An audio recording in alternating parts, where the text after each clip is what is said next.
Yo, what is going on, y'all? It's your boys here, Plays, and we are back with another video today. Guys, we have finally made it to endgame on our Blood Huntress, and I'm bringing you guys a build update and guide. So if you are playing Path of Exiles 2 right now, and you want to make a build that's not in the meta, but can compare to the meta, guys, you've come to the right place for this Blood Huntress build. Now, there's going to be four main talking points for this video. The first is going to be the equipment that we're using currently. The second is going to be the skill gems that we're using currently, and then passive skill tree, which is what all people want to see when you're talking about builds. And the fourth is going to be the direction that we're going to be taking this build and equipment that we need to get to upgrade this build as well. Now, I will have all these things linked in the timestamp below, but before we get into the rest of the video, only 5% of the people that watch my videos are subscribed to the channel. So if you are hearing this and you guys are watching this video, hey, don't be in the 95%. Please subscribe to this video. It really just helps me out, and I really appreciate it, guys. It just lets me know I'm doing something right, and you guys are just awesome people, so I know that you guys want to help me out as well. Now, let us get into the equipment for this build. This is the first mandatory thing that we need on the build is obviously a spear, but the thing that we're really looking for is the +4 to all melee skills. You're going to see why this is super important, and this is also going to be something that we talk about in the later portion of the video. But we're also looking for a lot of physical damage on our spear. This build revolves around physical damage because bleeding ties into physical damage. Bleeding and corrupted blood, like I mentioned in my original video, are two different things. But for bleeding specifically, it is tied to physical damage, so we want a high physical damage number on our spear, preferably the spear to have no elemental damages, and you will also see that later in the skill gems. Now the second piece is going to be gloves that have +2 to all melee skills as well.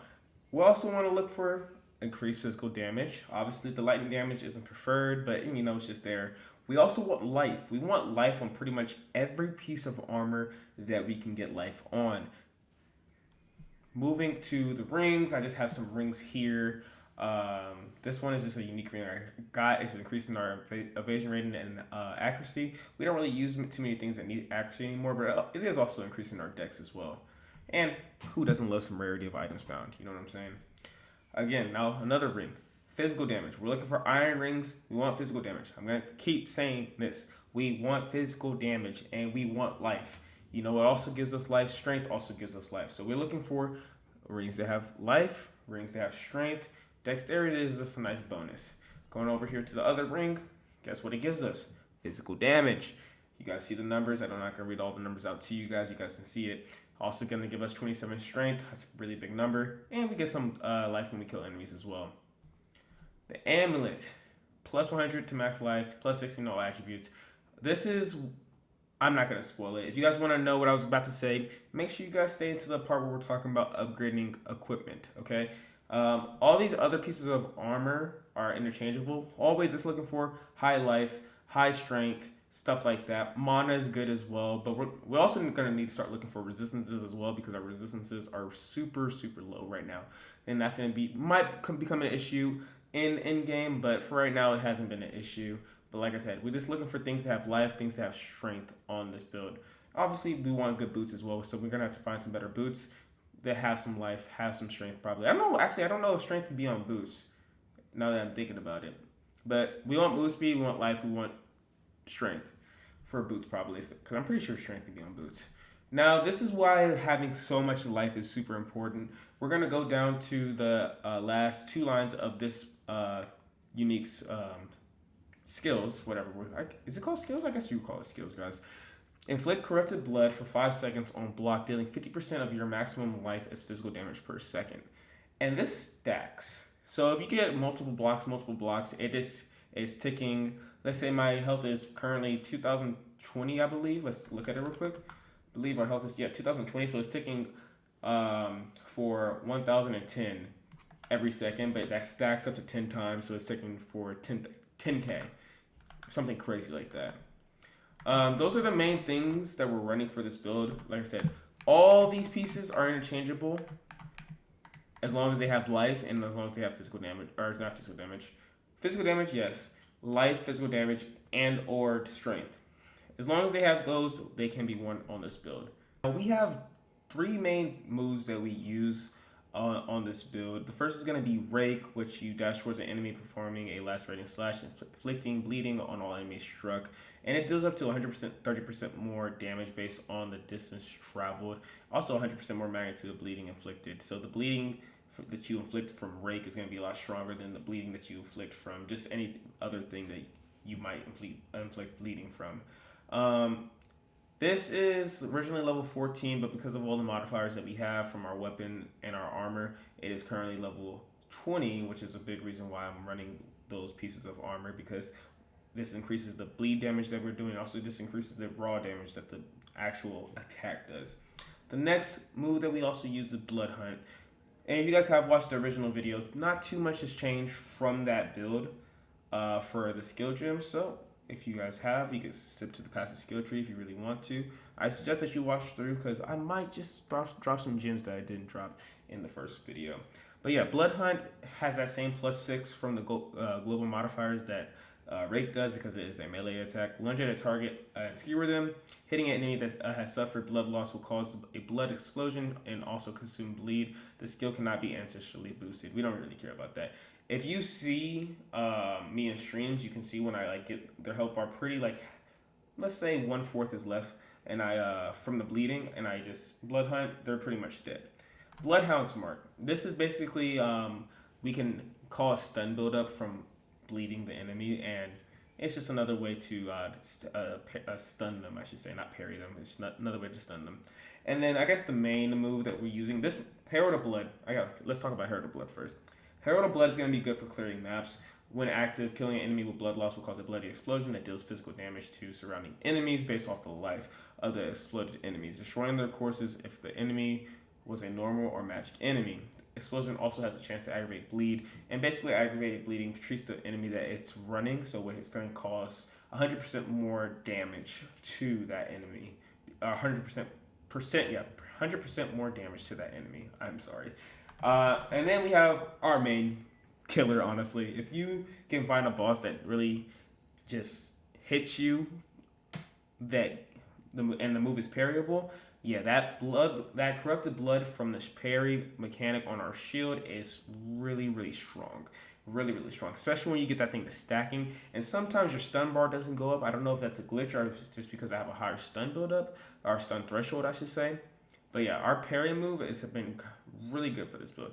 And that's basically all we really run for skill gems. I know I have some other things equipped, but I really don't run them. I was just kind of experimenting with some other things. So these are the main moves that I really use on this current build as of right now. The support gems, and one of the main ones I'll talk about is brutality, which is the reason why I said for your spear that you really don't want elemental damage on it, because you cannot deal any elemental damage because of this one, because we're getting 25% more physical damage, which is also increasing our bleed damage. So that's why I was saying you don't want to have elemental damage on your spear. All these other things, ancestrally boosted, it just makes the attack stronger every 6 seconds. That's really nothing too crazy. None of these other ones besides this is really a game changer. Supported skills do 30% more physical damage against leading enemies, but the attack cannot cause bleed. So that's why I don't run it on my Rake, because if I put it on a Rake, it wouldn't be able to cause bleed. But on my Blood Hunt, since it doesn't cause bleed, it was a perfect thing just to increase the damage on this certain move. And those are the gems I was talking about dropping. But if you guys didn't stick around, you guys didn't see that. For everyone's favorite part of the video, we have the passive skill tree.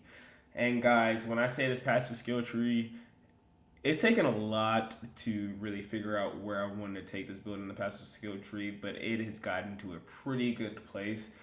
We did take off blood boils because we were experimenting, but I need to get my third ascendancy because we need this 20% increased physical damage back. And also, the blood boils was really the reason that this build became a thing, because I said bleed. Oh my god, that would be such a cool idea.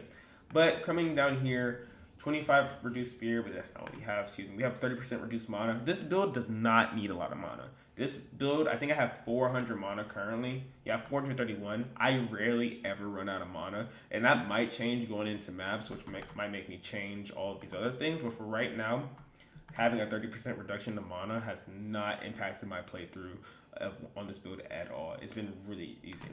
And then you get +1 to ring slot. That's why we're able to run 3 rings. If you guys didn't know that, the Ritualist and the Huntress Ascendancy can run 3 rings. And then we also get a 3% increase to all attributes. But this is going to be a bigger one. 25% increased bonuses gained from equipped rings and amulets. So it's basically a baby ingenuity build, but it also applies to amulets. And that will also be something else that we talk about in the next part of the video about what we need to upgrade. Actually, we can just talk about it right now.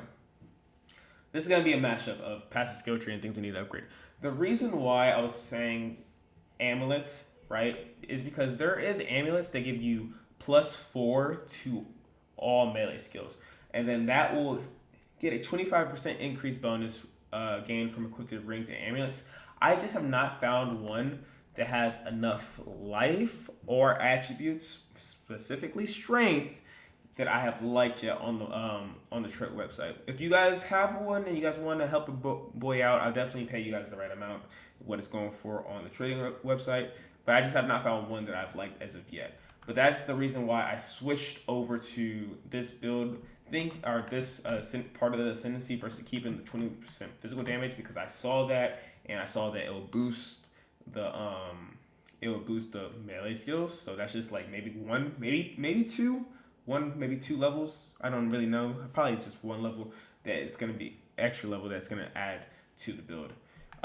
This portion of the build has stayed the same since the last video. We kind of just built to this to the bleeding nodes, also the decision nodes, um, so that the enemy can take more damage if they have multiple stacks of Incision. I still yet to see this 10% chance for attacks hits to apply 10 Incision happen. Still yet to see that happen. So I'm not holding my breath or anything. If it happens, it happens. If it's not, we're still doing a lot more damage from the magnitude of bleeding from enemies that we inflict Incision on, so I'm not really stressing about it. The only other thing that I have added on this side of the passive skill tree is coming and getting these first couple of nodes in here. It's just a flat damage to our spear damage, which also it impacts our damage for rake, which also impacts our physical damage for some reason. I don't know why, but it impacts our physical damage, and now we're just doing more damage. So yeah, we have all these nodes in here to here. We're not going any farther than this, I don't believe. No, we're gonna go one more level. That's level that we're getting. We're gonna get I think yeah, we're gonna get this side so it also has more attack speed. And then this was really the big expedition that we had to go on. If you guys want to see the jewels that we're running, I'll show you real fast. 16% increased chance to ignite, that does not apply to us. 15% increased global physical damage, that does. Banner skills we don't care about, but also 10% increase of magnitude of bleeding we inflict. So more bleeding damage as well, and more physical damage, which also causes more bleeding damage. Coming over here, bleeding damage. Uh, Magnitude of bleeding, magnitude of bleeding, magnitude of bleeding. That's basically all this is in here. We really don't care about bleeding chance because we have a move that guarantees bleeding chance. And here is really just physical damage. 25% increased physical damage. We are looking to increase our physical damage at every turn. That's what we really need to upgrade to make our build stronger. Going down to here, this was a big node this was a big part of the tree that I was building to for a while. We all of them start with like 5% chance to inflict bleeding on hit. We don't care about that yet. If we could skip one, that would be awesome. But a 10% increased bleeding duration, 10% increased bleeding duration, and attack hits aggravate any bleeding on targets, which is older than 4 seconds. And our rake bleeding base time is currently where is it at? 6 seconds. So it's always going to have aggravated bleeding on. And all this over here is just magnitude of bleeding, magnitude of bleeding. We were gonna get this, but if we have the other side of the tree, we really don't need this node because the 10% chance to aggravate bleeding, we're already gonna have basically a way to always get a 100% chance of aggravated bleeding. So this was like a node that we just didn't need. I thought we needed it, but we didn't need it. This is just physical physical damage in here, and that's really the skill tree. This searching out physical damage nodes, searching out parry damage. That's something we still want to get, parry damage, parry magnitude, stuff like that. Now on to things we want to improve on the build. Obviously, we can always use better everything in here. right? The one thing that can't go is the shield. The shield cannot go. It will never go. Like I was saying earlier, we want to get +4 to melee skills on this amulet. That'll be another thing. We want to get another ring that has this a good amount of physical damage that we're getting from this, but also has more life and more strength. And probably we want to get our resistances on our rings as well. We could trade out that last stat for resistances and get a higher cold resistance. That'll be good as well. Better armor piece. We only have 4 things on here. We need resistances. We need more life, and we really want to try to get rid of the things that have armor on it because we're not an armor build. I'd rather have evasion rating or any ES. I really prefer ES, but evasion rating wouldn't be bad either because we just lead things around. We really don't fight and brawl, so we really don't need to have too high of an ES. We just would rather have a higher evasion rating. This ring probably is not the best ring for our build, but I just been running it the whole time, so I had to take it off. And it's also getting a pretty big bonus from our ascendancy skill tree. This one really good for where we're at right now. Honestly, not gonna lie to you. This one, as long as it has a high physical damage and has +4 to the level of all melee skills, I don't care what else is on it. As long as it has that and no elemental damage. The gauntlets will always have to have +2 on them at all times because it makes the build stronger because it just makes us do more damage. Now to get into the passive skill tree, that's basically all we need to upgrade for our armor. Just finding things that have more life, more strength, finding the amulet that fits what our build needs to do for the +4, I believe. I think it goes to +4. If not, it's +3. Pretty sure it goes all the way up to +4. Those are the only things that we need to change. But if you look at our resistances are terrible. -28 cold resistance. Yeah, we need to find some things with some better resistances. That'll be our next journey, our next thing our task that we need to find. Now coming into the passive skill tree for things that we want to work on, it's kind of hard. I'm not gonna lie to you because we're kind of at a point where the next part of this tree that we need to build to is really far away. Like I think I'm gonna build up to here to get the less physical damage. Yeah, to get these physical damage nodes, but then I could also build, where is it at again? I could also build here to get this physical damage node. Like all the physical damage nodes are pretty far away from us. And all the bleeding nodes. This one is going to be one that we're just going to have to add onto amulet because this is something that we're going to need for our build. This is a flat 25% and 15% magnitude of bleeding to our build. Yeah, that'll be super good. But this, I think that we're going to build to here next because these are the next really physical damage nodes that we can really get to. And then we can swing all the way over here. We can also grab this jewel socket, get another one of the jewels that we currently already have, like one of these that have good physical damage and magnitude of bleeding on there as well. But yeah, this is the next path I think we're gonna take. There wasn't really anything down this direction that I really wanted. There was no really bleeding nodes or anything like that really would have made the build too crazy. Like these, we don't really need. It's all a critical hit chance base, and we did not build into critical hit chance. Critical hit chance really doesn't apply to bleeding, so that's why I wasn't really too worried about it. I guess we could build to here. It's this magnitude of bleeding as well. Oh, hold on. I didn't see this one. Is this? I didn't see this one. We're building here first. We love damage. Oh my god, yeah, we're building here. I didn't even see this one. See, and this is what happens when I record some of these videos. Sometimes I find different things that we can also build into. But yeah, we're going to build to this one first, and then I think we're going to build up to the physical damage nodes after that. But guys, that's going to be the build. I hope you guys did enjoy. I've had a really fun time on this build. It's carried me through early game, cool mode. At first, I didn't really like it because I was like, this build is not doing a lot of damage, and it's kind of similar to the same issue that I had on my Hex Chaos Mage. It's damage over time, but we've managed to make it really, really strong. And at the end of this video, I'll just throw a clip in just so you guys can see what it kind of does to a boss. So if you guys want to stick around and watch that, I would really appreciate it. But guys, this is going to be the end of the video. I hope you guys did enjoy. Stick around for the clip. I love y'all. Thank you guys for watching. Make sure to hit that subscribe button. I'm talking to you 95% of people that don't watch my channel. That aren't subscribed to the channel, I should say. I'm talking to you. You guys hit that subscribe button. Also hit that like button. Drop a comment. Tell me what you guys want to see on the channel. I love you guys, and I'll see you guys in the next video. Peace out and bye.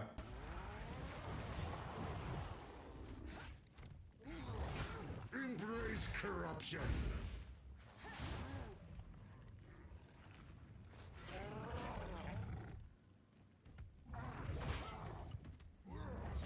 Sins of the mother.